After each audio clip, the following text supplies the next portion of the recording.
is May the 4th. And in the movie series, the franchise, I should say, there's a lot of movies, Star Wars. That's the theme song that you just heard, by the way. I can't play all of it, though, for copyright issues.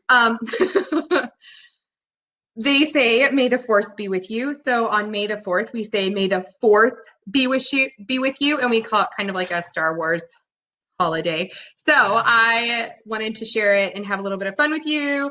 I've got my Princess Leia, if you know who that is. I've got my little Princess Leia hair buns in my hair, and I thought I would have a little bit of fun. So may the 4th be with you. Here we go. Chapter 4 in our Frindle book, Word Detective. It was a beautiful September afternoon, bright sun, cool breeze, blue sky, but not for Nick. Oh, you hear? Baby Phono wants to read too. He likes it. Nick had to do a little report for the next day, plus copy out all the definitions for 35 words. That's a lot. For Mrs. Granger, this was not the way school was supposed to work. Not for Nick.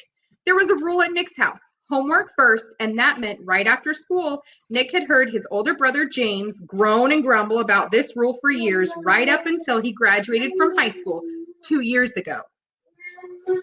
And then James wrote home from college after his first semester. Yes, and said, my grades are looking great because when I came here, I already knew how to put first things first. That letter was the proof Nick's mom and dad had been looking for. Homework first was the law from September to June. This had never bothered Nick before because he hardly ever had homework. Oh, sure, he looked over spelling words on Thursday nights, and there had been a few short book reports in 4th grade. But other than that, nothing.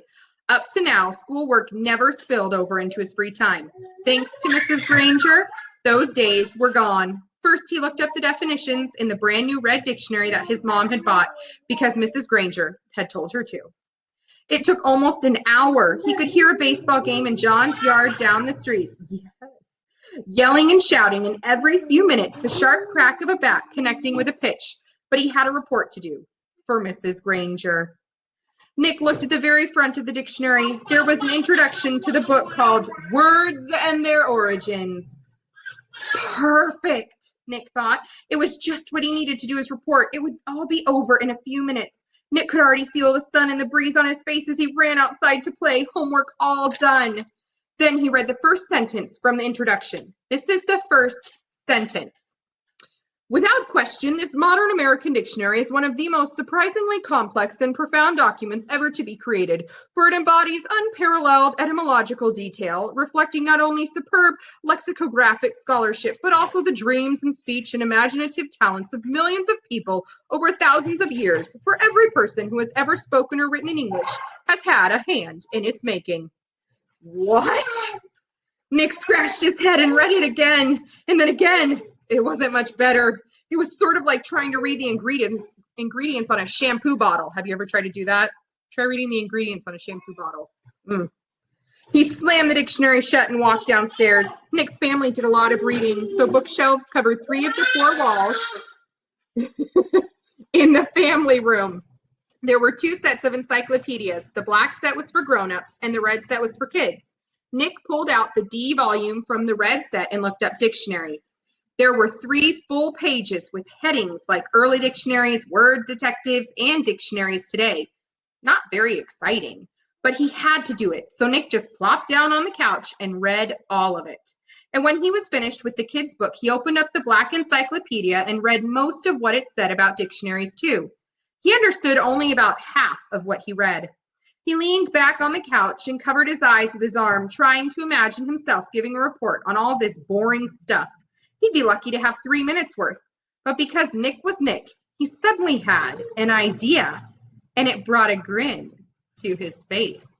Nick decided that giving this report could actually be fun. He could make it into something special. After all, Mrs. Granger had asked for it. And that leads us to chapter 5, the report. I bet you can do a little bit of predicting right now and guessing maybe what he has planned for the future. I wonder. Maybe a little bit of cause and effect. Let's see. Yes, I hear you, honey. Think about the cause. Let's see, Mrs. Granger's report. Well, Nick's question was the cause. The effect was Mrs. Granger giving the report, and then the cause of Mrs. Granger giving the report is now this effect on Nick and what he's going to do next. So we'll have to see. I hope you could hear me reading. My son is quite enthusiastically talking in the background, as you can probably hear. I hope you have a wonderful Monday, and I hope you find something to be very enthusiastic about, just like my son is. Maybe that's Star Wars, who knows? May the 4th be with you. See you Wednesday, kiddos.